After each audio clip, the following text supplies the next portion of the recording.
Definitely was fearless. He, I think, thought he was a little bit invincible. He was kind of a daredevil and not afraid of anything. So with the fentanyl thing, you know, I know that he had this mindset that that'll never happen to me because he's too smart and he would know.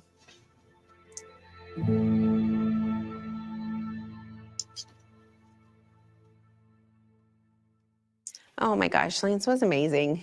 I know all moms say that about their kids, but he really was. He was very enigmatic and very charming and very outgoing. He never met a stranger. He could have a thoughtful conversation with anyone. He acted like everybody was his friend. And, you know, 5 minutes in a room with him and you were his friend.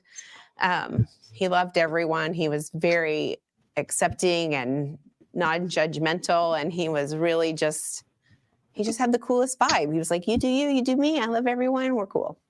He was just one of his friends after he passed wrote on my wall and she said, you know, one of the things I loved about Lance was it didn't matter if you were black or white or green or purple or yellow. He would say, hi, I'm Lance and you can be my friend and I love you. And that's who he was.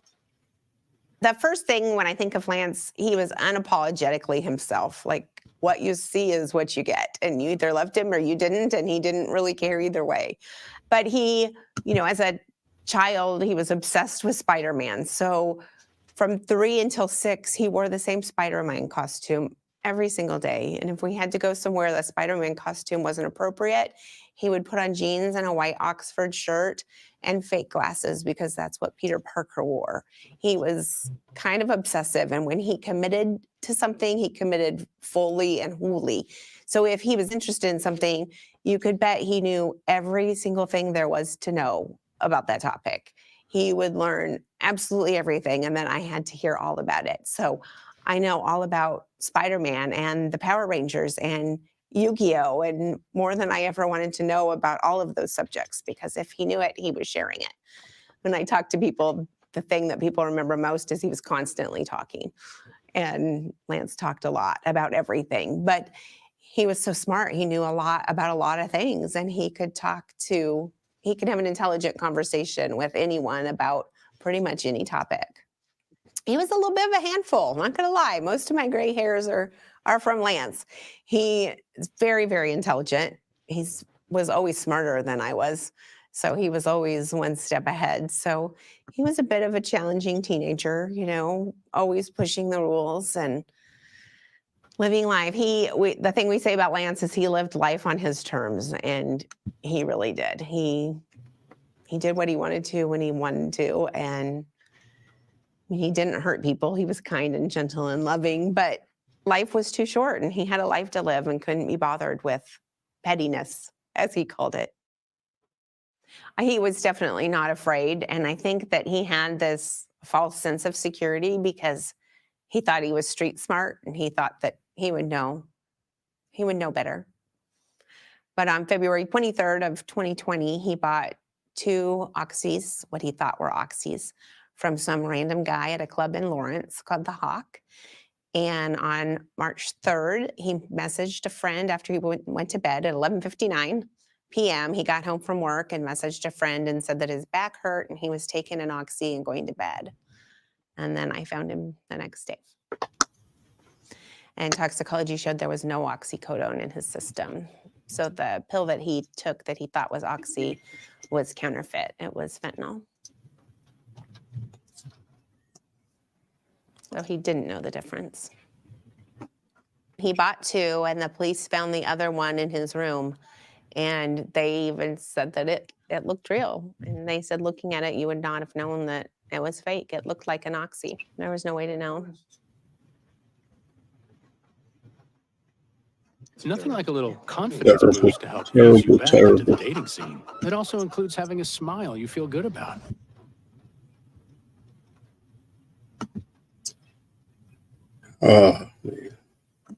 Breaks my heart. Young man like that, gone just because he took some pills from someone in a bar that he probably knew, you know, and it was a back injury. You know, it was probably from working out or doing something, and you know, but That's from Texas Pictures Documentaries, as you see on the screen there. I want to give them credit for their fabulous stories that they give out almost on a weekly basis. I like listening to the Texas Picture documentaries, especially when I'm at in the car. It's great. It's definitely it's great stories. Tragic stories actually, and you get to listen to many things that are going on, especially down in Texas, and but I share that with you because I like to get more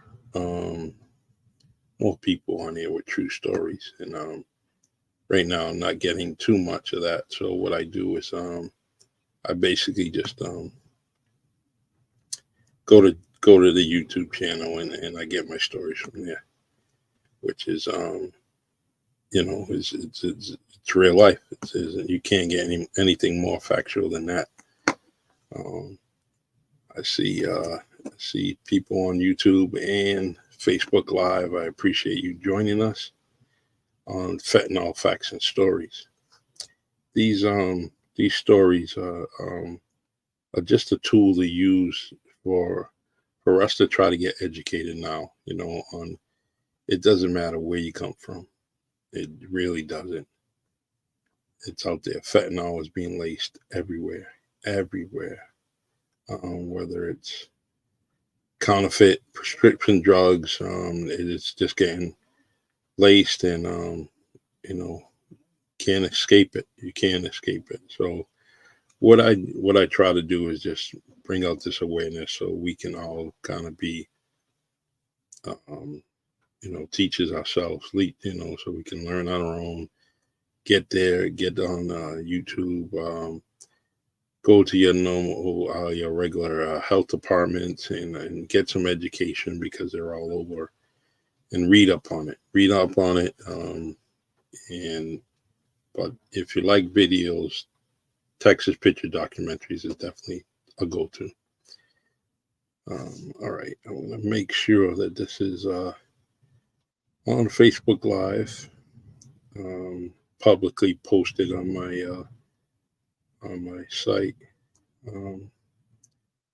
Let's see. Let me just get this together here.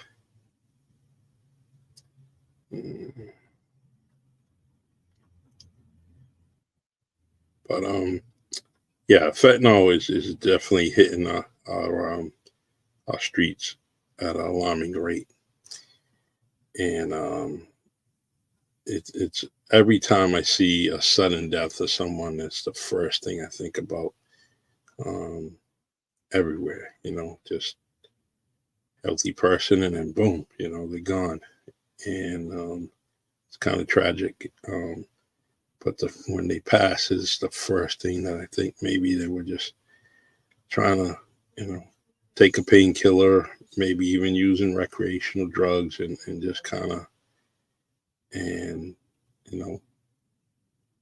just got poisoned. Good evening, Michael. How you doing? Nice to see you.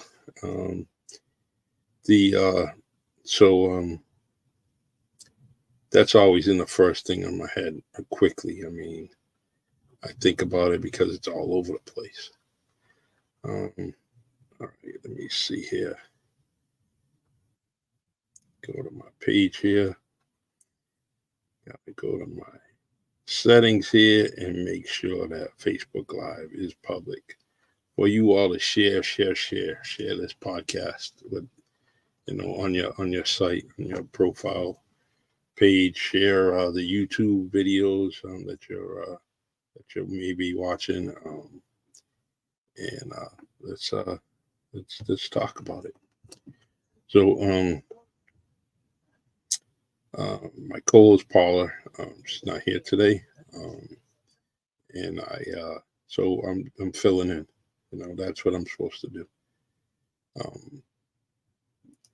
Paula's been through a lot with her losing her son, and there's no recovery time. You can't recover from losing a son, any child whatsoever, as you've seen in it. the video we just played. And it's over and over again, the same story, parents going through so much, siblings going through so much. It's so hard to deal with. So as friends and family, what we can do is just stand by, right? Stand by. There's really, what can you say? The only thing you can say is say to yourself, I'm going to listen. I'm going to listen today to anyone that's going through something, especially after the loss of a child or a relative due to fentanyl or an opiate poisoning. My recommendation to you is to listen. That's it. Don't speak, don't talk, just listen. Listen. It will get you a whole lot further than opening your mouth and saying something that triggers your friend or relative to a state that makes things even worse, right? All right. So right after this podcast, I have another one coming on, and I'm going to talk to. Where's my book? I have a past guest coming on, and it's Katrina Gay. And this is her book. She'll be on at 8:30. All right. And we're going to talk about her book again. If we can get her face on there. Look at her. Beautiful woman. Right? And a wonderful cook. She can cook her butt off. All taught by self-taught, and her mama taught her that. So, but she'll be on next 8:30. All you have to do is just come back on Facebook Live or YouTube or LinkedIn. I put it on LinkedIn today. And just check us out. So what I ask of you guys and girls and is when you're talking to your relatives, that are going through something, just listen. And try to help out as best you can by listening, maybe support, just freely, just basically tell them, look, call me if you need me. Call me. You want to talk. One thing Paula does is she checks on her friends that went through some things also. And all they do is send messages or text messages or in Messenger, checking in. Just that small phrase. And that's all that they need. That's all they need to know is that someone cares. Or someone is there. Someone's paying attention, right?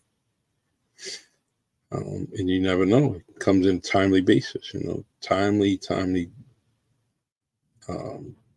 spot where, someone may be thinking about some bad things or doing bad things to themselves, Then all of a sudden you check in and wham, it triggers some kind of happiness because that person's probably worried about you because you went through the same thing or are going through the same thing.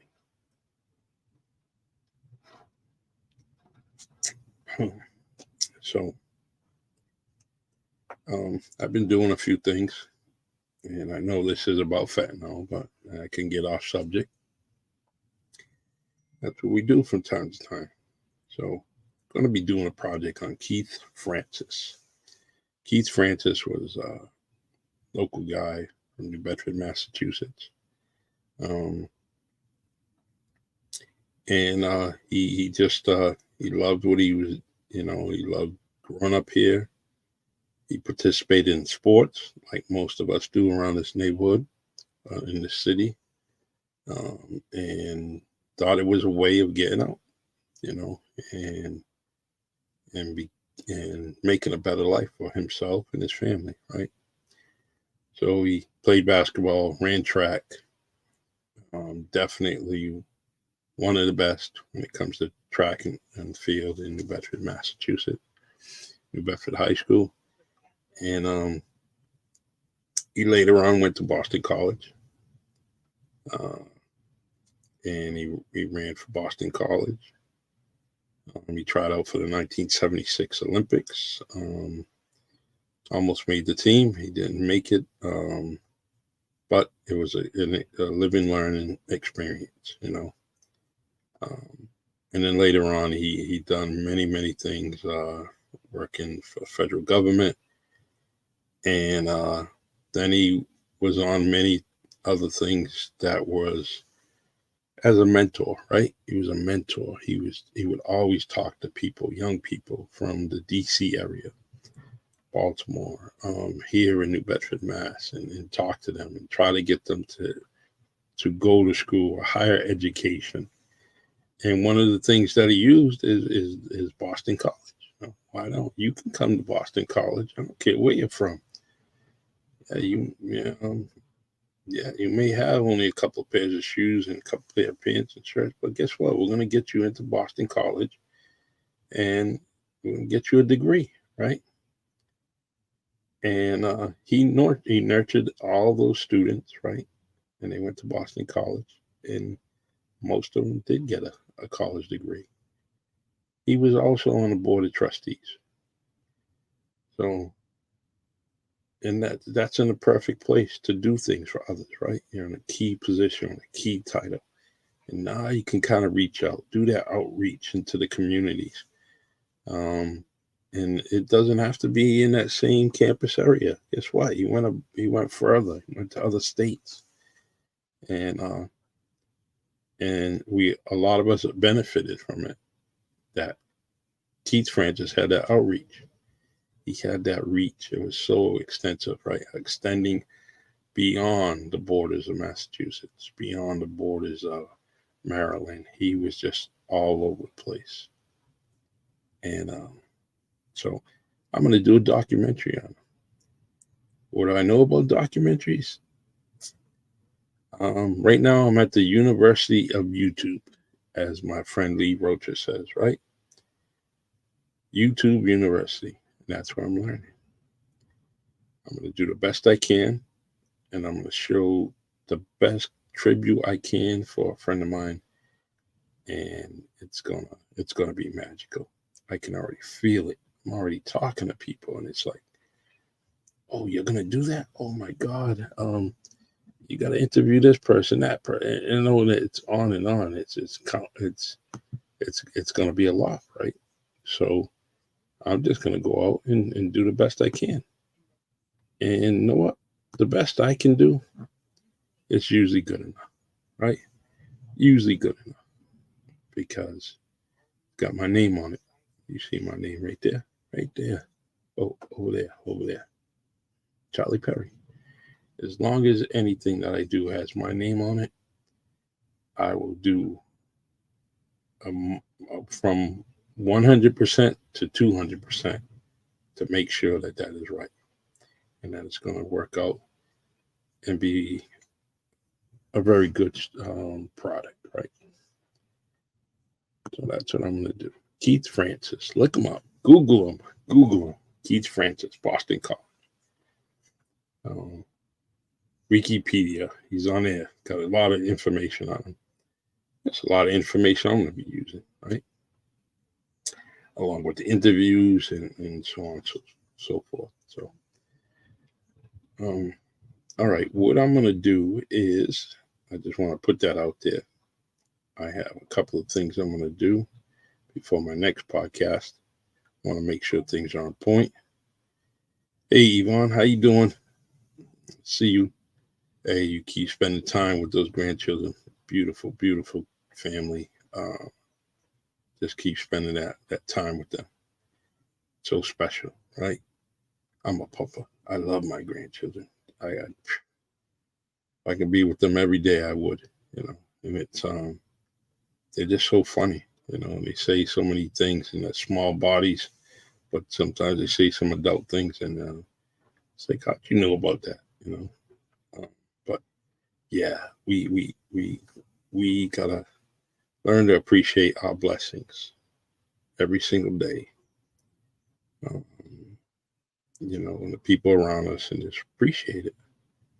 Because look, Tim Wakefield's wife, young as me, right, dies. Just lost her husband, and then she passed away. And it's sad. So keep making memories right now. Make a memory right now. Make a memory tomorrow. But tomorrow's not promised. So keep making those memories. And Yvonne says, absolutely. Being a grandparent is the best. You know it. Let me put that up there on the screen there. Right? It is so cool. It's one of the best accomplishments. Well, I have not. Yeah, I did have something to do with it, right? You make kids and they make kids. So you did have something to do with it, right? And it's great. It's priceless. You can take everything away from me, everything in the world that I possibly own. But just give me my family, my grandkids, right? I'll go sleep somewhere. I'll go sleep in Mike Samail's yacht or something with a tent, right? Mike will feed me. Yvonne will feed me. Yeah, I'll go sleep. Bring me anybody, guys. But please give me my family. Don't want to lose any piece of it, any part of it. It's a special moment. So please come back about 30 minutes, 8:30. We're gonna have Katrina on here. We're gonna talk about her cookbook. She's just an amazing person, great author, with her cookbook. She's trying to work on some other things. But we'll talk about soulful and vegan, right? It's going to pass on some education about, switching up on things and maybe changing your diet if you wish, and what food you can eat, delicious foods. The book has tremendous recipes in there. So she's going to be on. All right. You know me. I could do this every single day. Wish I could, In fact, if you guys want to be a guest on the Really Charlie podcast, let me know. And send me an email, send me a message on Facebook, anything. I'll put you on there. You can talk about anything. You may be that diamond in the rough, someone that's sitting back, enjoying your, doing things like crafts or writing or whatever it may be. And we can come on here and talk about it. No story is a bad story. I think all stories are good. And if you have a story, you want to have something, you want to come on here and talk about something, please do. And don't forget to add WNB1 Radio. It's right there, right above me. Just check it out, right? WNB1 Radio. Add it to your devices, whether it's Apple or Android. Listen to some hip-hop music 24 hours, 7 days out of a week. We also have some shows and podcasts, Really Charlie podcast. We have B-Bags in the morning with Brian and Janine of J9. We have Straight to the Point Sports Talk, which myself and my friend Derek Demers, we will kind of be substituting, filling in for the normal host, along with Steve Lopes, who's a host. We're going to kind of co-host with him tomorrow, talk about some sports, some good things. But NB1 Radio is located at 262 Union Street, New Bedford, Mass. Historic district of downtown New Bedford. So, feel free. And you can also check them out on WNB1.com, right? WNB1.com. Check out the website and all the different things we're doing from like the podcast. I mentioned Really Charlie podcast, Straight to the Point. We have Luxury Tax, which they're going to be up and running. They're filming some episodes now, and then they're going to hit us with a snowball. Boom. And there they are. Then we have Frequency Live with Berto Carter, Derek Demers, Jasmine, and Joe Carrion. I almost said Jasmine Sullivan. Jasmine Bancourt. She's Vasconcelos, sorry. Jasmine Vasconcelos. She's a good host. She's funny. I like her on it. That was a good ad to Frequency Live. So they're on Sundays, and they do a great show. All right. I'll see you in about 30 minutes. I said that already. Well, it's actually probably 34 minutes. So come see me. Come join me, please. Michael, Yvonne, Facebook user, I don't know who you are. And everybody else that's out there, please come join me. Let's give Katrina a good showing and let her know that she has the love and support, and wish her well with her book and everything else that she's trying to do in life. So I'll be back 8:30. Sound like a plan? Yes, it does. And I'm going to end this segment with my favorite song by Lionel Peter Walker. Man is doing some great things in the city. But one of the best and greatest things he's done for me is to give me this intro song. And now it's an exit song, right? So he's done amazing things, and I like it. And the craziest thing is, every time I'm done with the show, I get some kind of hate stuff from and talking about this is not original and all this, and I have to rewrite something. I must have wrote it 100 times already. This is our original content, and then they put it on. Nothing gets scratched out. But every week I got to do it. I'm probably going to do it in a few minutes. All right. I'll see you at 8:30 p.m. Eastern Time. Come check me out. Be right back with you. It's the Really Charlie Podcast. Yeah, it's the Really Charlie Podcast. Yo, it's the Really Charlie Podcast. Bumping through your broadcast. Grab a chair, fill your glass. Yeah, it's the Really Charlie Podcast. Yo, it's the Really Charlie Podcast. Yeah, it's the Really Charlie Podcast. Bumping through your broadcast. Grab a chair, fill your glass.